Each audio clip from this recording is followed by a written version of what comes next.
सबसे बड़ी प्रॉब्लम उनको हर्ट वहाँ होता है कि उनका सिलेक्शन हो चाहे नहीं हो, लेकिन स्टूडेंट कब तक डिपेंड रहेगा कि बार बार एग्जाम कब तक दे वो। का लहर है तो योगी जी का लहर रहेगा।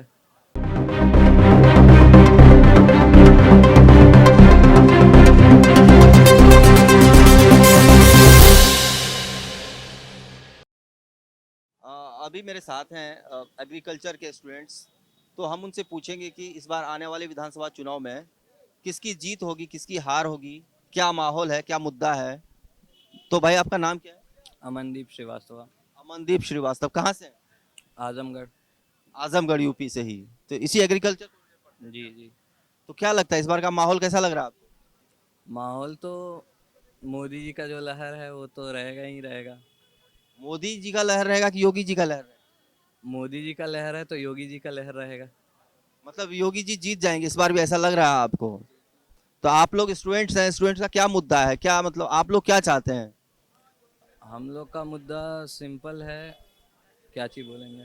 तुम बोले। Offline exam. नहीं नहीं नहीं, वो थोड़ी है।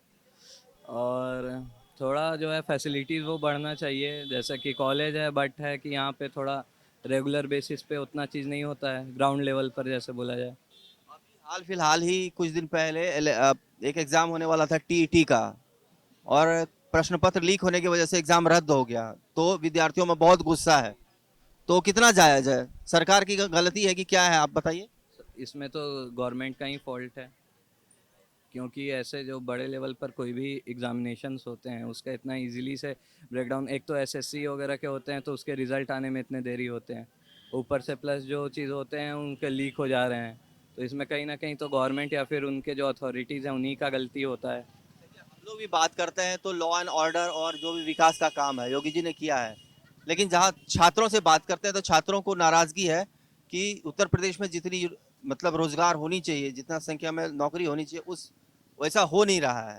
तो इस पे आप क्या कहेंगे? रोज़गार में तो प्रॉब्लम है पूरे इंडिया में, यूपी का सिर्फ प्रॉब्लम है नहीं ये, वो तो हर जगह है। एम्प्लॉयमेंट रेट कम ही है, और जितना वादा किया जाता है वो ऐसा कुछ होता भी नहीं है।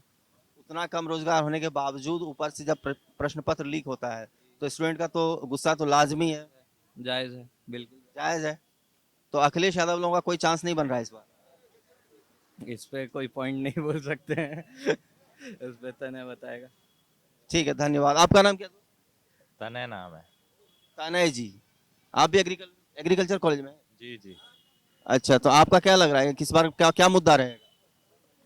मुद्दे का तो पता नहीं, इस बार तो नया वेव आ रहा है कोरोना का, तो ऑनलाइन ही रहेगा जो कुछ रहेगा। और इलेक्शन में उतना इंटरेस्ट है नहीं आएगा ही।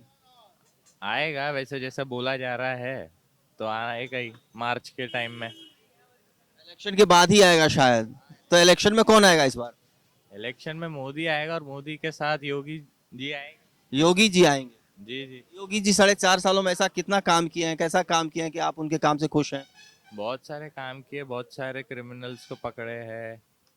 लॉ एंड ऑर्डर ठीक किए हैं। और विद्यार्थियों के लिए कैसा पढ़ाई लिखाई का काम किए हैं? विद्यार्थियों के लिए भी अभी अच्छा काम कर रहे हैं यूपी में, बस कॉलेज में चल नहीं रहा है अच्छे से पढ़ाई का। कोरोना की वजह से 2 सालों में पढ़ाई लिखाई थोड़ी सी खराब हुई है। जो है निकल गया है, अभी जो रूटीन था 1.5 साल, वो 1.5 साल का रूटीन निकल गया है ऑफलाइन का। तो अब बच्चों का मन नहीं लग रहा है, तो वापस लाने के लिए उनको ऑफलाइन तो करना ही पड़ेगा। ऑनलाइन में रखेंगे तो बच्चे पढ़ेंगे क्या और सीखेंगे क्या? एग्रीकल्चर से निकल के आप लोगों को सरकारी नौकरी ही होती है ना? कॉलेज मोस्ट प्रोबेबली तो देते हैं सरकारी नौकरी, पर कॉलेज का प्लेसमेंट अभी फिलहाल में है नहीं। इधर प्लेसमेंट नहीं है उत्तर प्रदेश में। ये कॉलेज का, अपना एग्रीकल्चर यूनिवर्सिटी का प्लेसमेंट अभी फिलहाल में दे नहीं रहे हैं। चलिए, हो जाए, अच्छा हो, आप लोगों का भविष्य उज्जवल हो, हमारी शुभकामनाएं हैं। भैया आपका नाम क्या है? रजत खंडेलवाल। रजत खंडेलवाल। आप भी इसी एग्रीकल्चर कॉलेज? यस, मैं अभी यहाँ से एमएससी पीजी फाइनल ईयर में हूँ, यहीं से। अच्छा, तो आप क्या सोचते हैं इस बार क्या होना चाहिए? मेरा मानना है कि योगी जी आने चाहिए, क्योंकि उन्होंने काफ़ी क्राइम को कंट्रोल किया है। आजकल कुछ सुनने में भी नहीं मिलता है कि कोई रेप वगैरह नहीं हो रहा है, कोई ऐसे दंगे फसाद भी नहीं हो रहे हैं, जिससे कि हमेशा शांति का माहौल ही बना रहता है, कि सेफ फील करते हैं हमेशा। मतलब लॉ एंड ऑर्डर की वजह से योगी जी को आना चाहिए? ऐसी बात नहीं है कि उनके पास भी काफ़ी अच्छे अच्छे पॉइंट है, लेकिन सेकंड वेव आने के बाद ये कोरोना की वजह से सब शेड्यूल बिगड़ गया था। जो काम पहले होने चाहिए थे वो 2 साल बाद होंगे काम। मतलब सब इकोनॉमी लेवल सब कुछ अनस्टेबल हो गया एक तरह से। योगी जी कैसा लग रहा है कि आपको कोरोना में योगी जी अच्छे से टैकल कर पाए थे या नहीं कर पाए थे? योगी जी ने बहुत अच्छा किया। सबसे अच्छी बात ये थी कि वो फील्ड पे जाके एक एक बात को नोटिस कर रहे थे। ऐसा नहीं है कि ऑफिस में बैठ के बस वर्कलोड कर रहे हैं, ऑर्डर्स दे रहे हैं अपने सीनियर्स को बुला के। उन्होंने एक एक चीज़ जाके नोटिस की है, अच्छे से ऑब्जर्व किया है, लोगों की बातें सुनी हैं। वो सबसे अच्छी बात थी। अगर योगी जी आ जाएंगे 2022 में तो आप क्या चाहेंगे कि योगी जी सबसे पहले ये काम करें? योगी जी आए तो सबसे पहले मैं यही चाहता हूँ कि जो उन्होंने काम किया है वो सब ठीक है, लेकिन उसके अलावा कि काफ़ी सारे ऐसे होते हैं कि स्मार्ट वर्क वगैरह होते हैं कि एक आप अच्छे से स्मार्ट सिटी बनाइए, लोगों को एक स्मार्ट प्रोवाइड कीजिए और अ, एक तरह से और भी। और रोजगार के क्षेत्र में क्या कीजिए?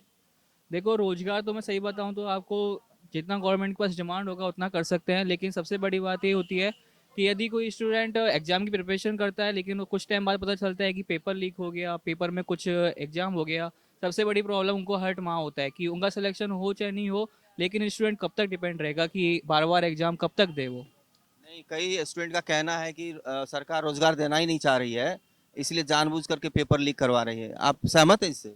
मैं बिल्कुल सहमत नहीं हूँ, क्योंकि सरकार यदि कराना भी चाहे ना, सबसे बड़ी बात है कि सबको जॉब नहीं दे सकती है, क्योंकि इंडिया की पॉपुलेशन और खासकर यूपी की पॉपुलेशन इतनी है कि हर किसी को जॉब प्रोवाइड नहीं करा सकती है। सेल्फ इंडिपेंडेंट भी होना चाहिए हर किसी को, अपना भी। इंफ्रास्ट्रक्चर खड़ी कर सकती है ना, जैसे यूपी गवर्नमेंट बहुत सारी कंपनियों को, मल्टीनेशनल कंपनियों को इनवाइट करके रोजगार क्रिएट कर सकती है, जो उन्होंने कोशिश भी किया था, लेकिन पता नहीं धरती धरातल पे अभी दिख नहीं रहा। हाँ, आप बिल्कुल सही बोले हैं कि इंफ्रास्ट्रक्चर अच्छा होगा, काफ़ी सारे नए इंफ्रास्ट्रक्चर आएंगे, लोगों को जॉब प्रोवाइड होगी, नए नए प्रोजेक्ट्स मिलेंगे, इकोनॉमी को भी फ़ायदा होगा, ट्रांसपोर्टेशन भी अच्छे से होगा, सब चीज़ सही होगी। कोशिश करते हैं कि इस पे भी थोड़ा वर्क हो तो ज़्यादा अच्छा होगा। इस चैनल को देखने के लिए लाइक करें, सब्सक्राइब करें और बेल आइकन दबाना ना भूलें।